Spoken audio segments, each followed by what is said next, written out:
All right, let's get into it. So you guys have the wolf. Really interesting here.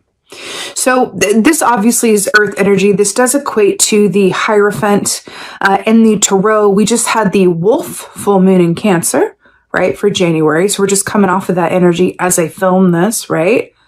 I got a little wolf on my hat here. So we got a mirror image here for you guys. Back to the twins of the Gemini. So, you know, love that. You know, the wolf energy is very much about, as it relates to the Hierophant, it's very much about trusting that everything is as it should be.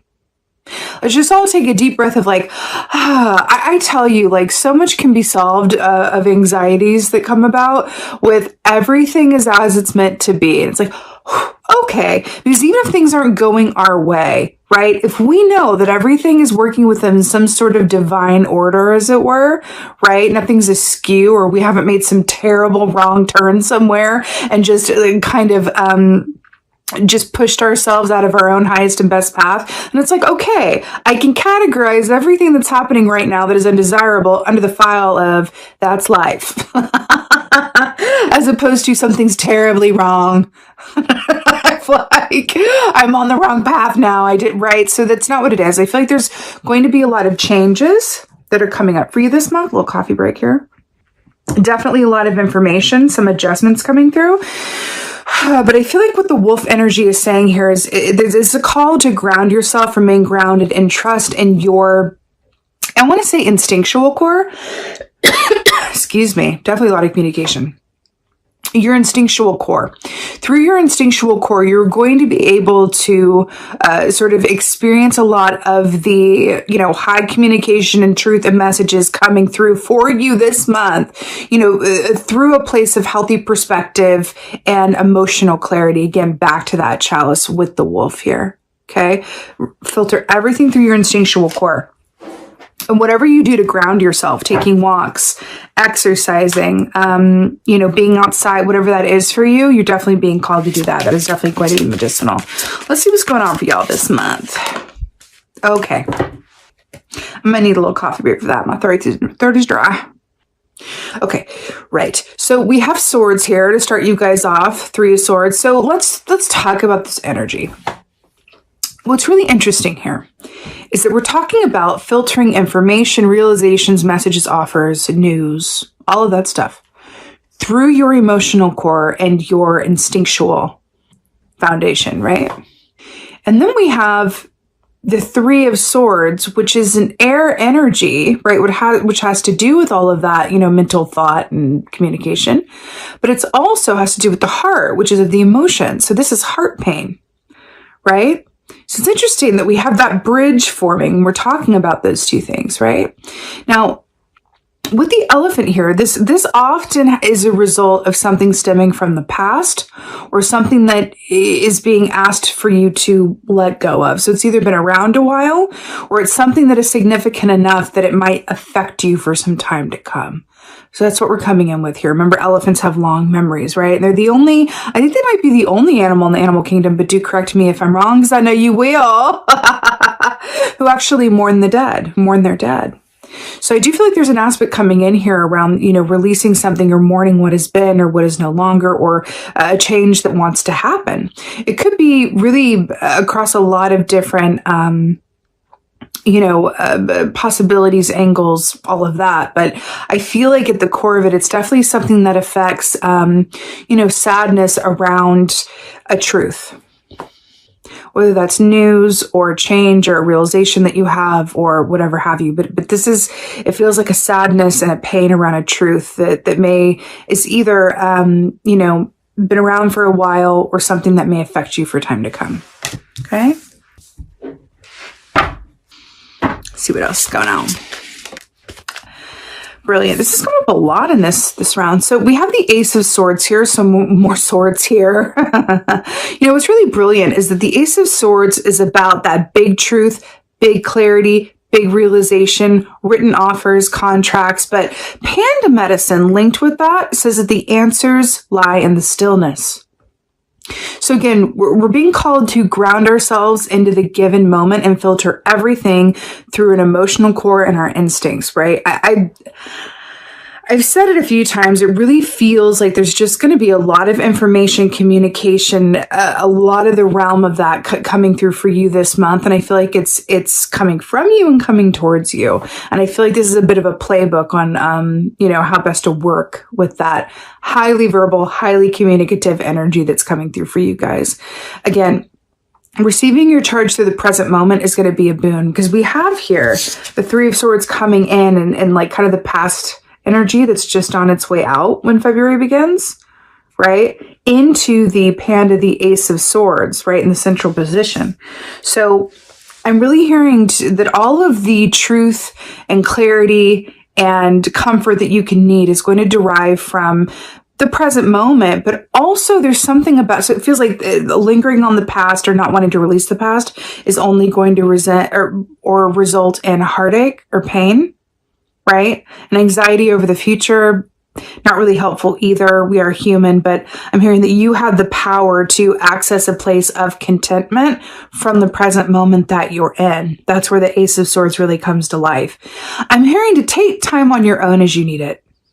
I'm getting a big message around that, because that's Panda medicine too, right? Taking time on your own as you need it to either recharge or get a clear head or just tune out from everything that's going to be going on this month. Because there's a lot going on with the, retrogrades and the whatnot, right? Which affects communication, right? So take the time out that you need and access your emotional core to kind of temper all of those energies, right? More swords.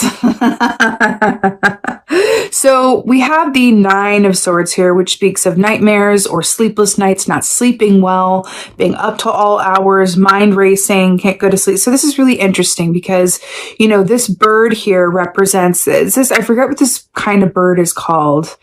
I want to say like a wackadoo, but that's not it.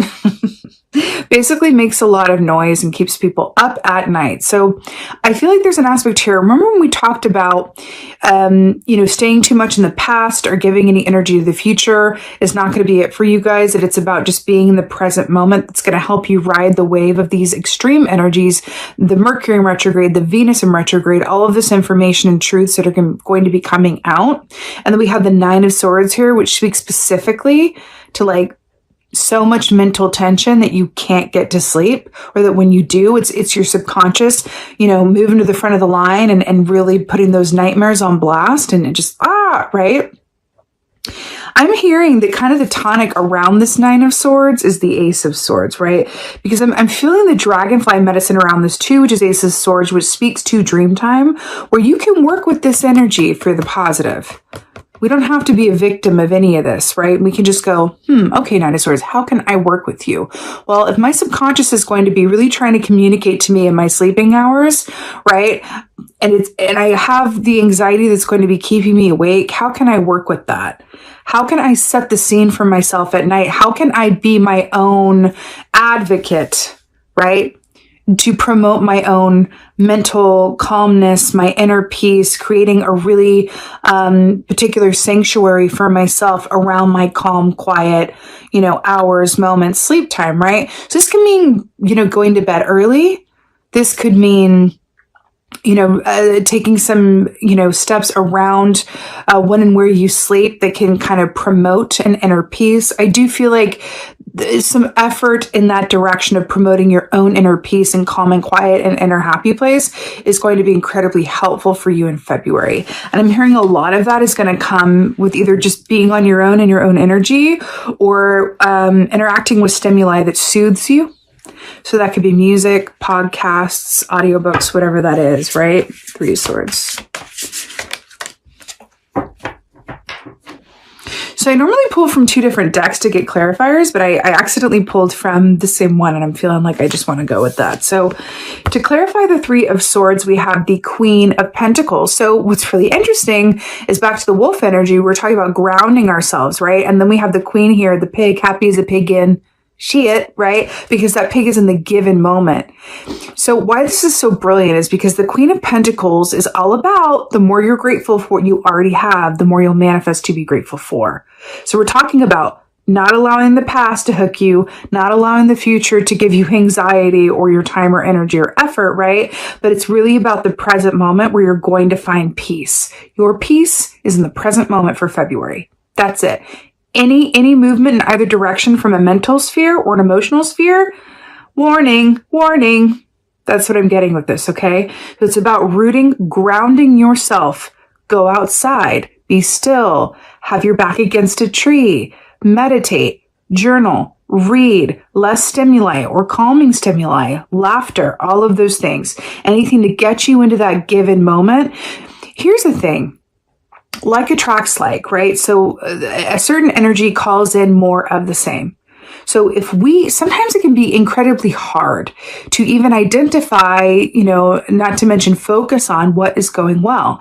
It is in our human system. It's in our nature, right? To focus on what is not working, what is not going well. Because if something's going well, that's taking care of itself. It doesn't need me to worry about it. So I'm going to, focus on, I need more of that. I don't have enough money. I don't have enough, what's going on there? Why don't I have this? When's that going to move? Or whatever it is, right? So there's an aspect of that keeps you from manifesting, or that brings in more of, what is not working. So it's kind of like energy. What's that saying? Energy flows where your focus goes. I think I butchered that, but you get the point. So I'm really hearing that you can reroute and work with this energy, right? This is a minor arcana, which means that you can work with this to kind of circumvent it and make it work or allow it, I should say, to work in your favor, right? So any of this energy that you feel, it's about taking the responsibility and going, I'm going to observe myself, because it's an air sign. You can do this, right?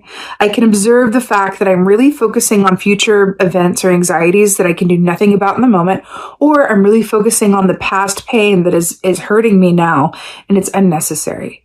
So if you observe yourself in that, then you can reroute it, find pleasure in the given moment through whatever activities or people that help you just appreciate what is, because that is going to call in more of the same. Focus on what you had to be grateful for now, and in doing so, attract more of the same.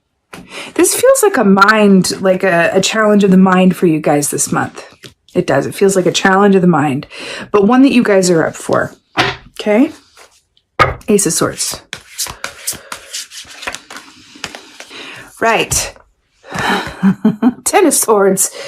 Wow. So Ace of Swords clarified by the Ten of Swords. So Ten of Swords, it's really interesting that we have the end of this cycle and the beginning. So we have the Ace and the 10. This is new beginnings. This is ending. So it's really interesting that the endings are clarifying the new beginning, right?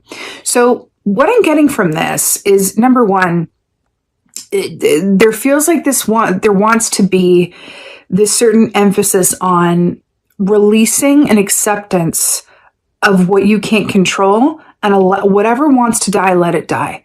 Whatever wants to come to pass, let it pass, because it's all within the purpose, the bigger purpose of your highest and best good. But I do feel like things are being removed from your energy or from your given circumstances this month. They could definitely have to do with you and your mental palace, right? Your mind palace. What's going on in there? It feels like the mind palace is a bit... did you ever see that show, Hoarders? It's heartbreaking, really, but I feel like you guys' mind palace this month is in risk of debuting on Hoarders, Gemini, Mind Palace, Hoarder Edition. Like it really, and no shade, it really feels like I just want to, you guys can clear that out through this Ace of Swords activity. And I do feel like it's related to either habits or patterns or situations that have reached their expiration date.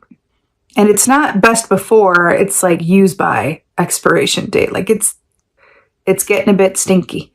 And you're being asked to just kind of like, whoop. Now look at the difference here. It's like kind of murky skies. It's darkness with a little glimmer of hope here. We got this poor dead pigeon in the foreground. And then we have this really happy panda just sitting there going, I am free from any and everything that could possibly, bring me down, because I'm in the present moment, and in that I'm getting clarity, and the answers lying in the stillness.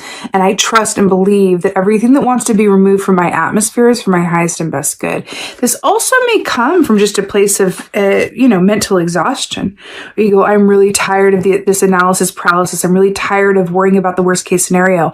I'm really tired of overthinking things or questioning myself or or the way that I communicate not being received like I mean it to, right? And I feel like that's where the canary medicine is coming in as well. It's kind of like a sweet energy that wants to work with and for you this month to really help you out.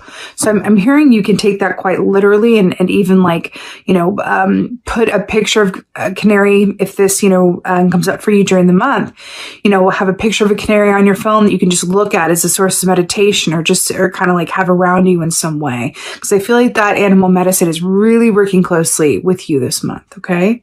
Nine of Swords. It's kind of like a beautiful tonic. Canary energy is so, so sweet. It's so lovely.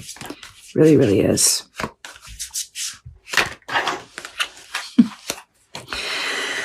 So we have 6 keys here.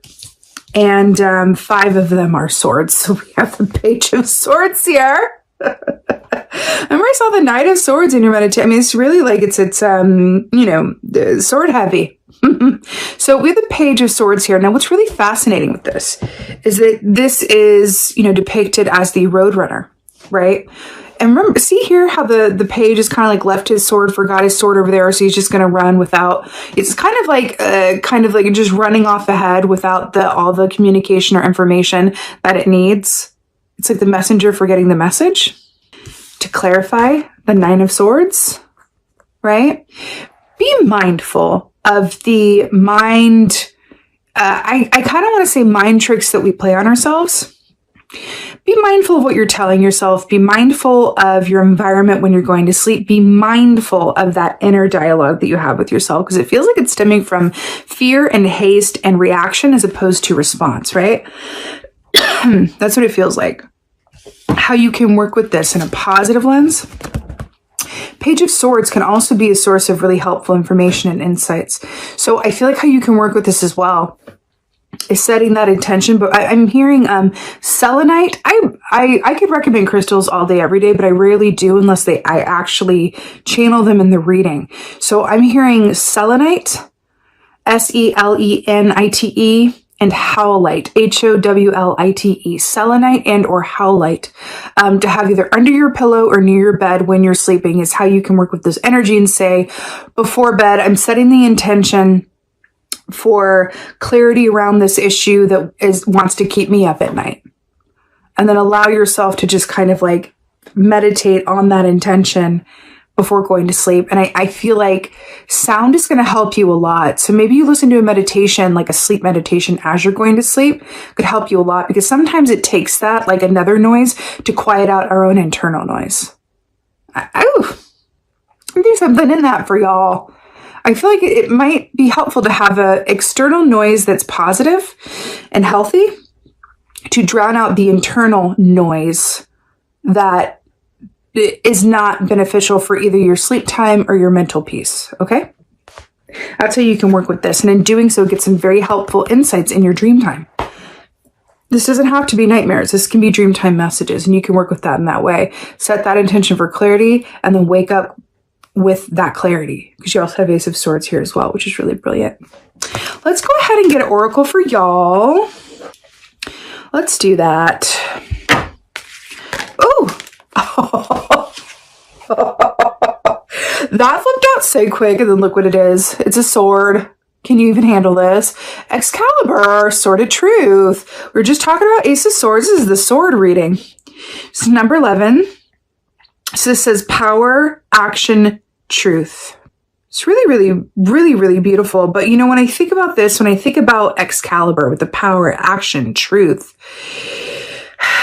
and it's the number 11 as well, all these little sparkles here coming up out of the lake. What's really interesting is that with this idea of communication and what is working for you and what is not working for you, I feel like there's a certain sense of a lot of this, mind palace, clutter that's going on. I feel like it's masking really helpful information for you. And it's interesting that it's coming up in this way, because I feel like this is a comment on the fact that the power of your mind, your ability to communicate new ideas, to see both sides of something, either that's two people having a disagreement or someone you're disagreeing with or someone that you want to work with or that you're trying to understand, right? Your superpower lies in your ability to see both sides at once and equally as well. So I feel like there's an aspect of this key or this oracle that is reminding you of the superpower within yourself. So if you feel like you are lacking in that superpower this month, it's just because there's too much clutter, and Spirit is giving you kind of a roadmap with which to clear that clutter. So you have access to this. This is Gemini, this Excalibur, this sword of truth to help you through this time. I find it's also really interesting that we have the lake here as well, right? Which the sword came, the Lady of the Lake brought the sword like out of the water. And we're talking about connecting in with your emotional core amidst all of the communication and information. So it's the sword, it's the truth, it's the enlightenment, it's the clarity coming from the deep body of emotion. This is your superpower. You have access to this. It's just about coming from a place of intention around it and remembering this in the moments when you might forget it, right? Especially since we're in Mercury in retrograde, where communication is affected, and Venus in retrograde, where again, our relationships, our emotions, and communication are affected. But you have this superpower and it's always available to you. You just might need to take some time on your own and be very deliberate in accessing it and reminding yourself of this truth.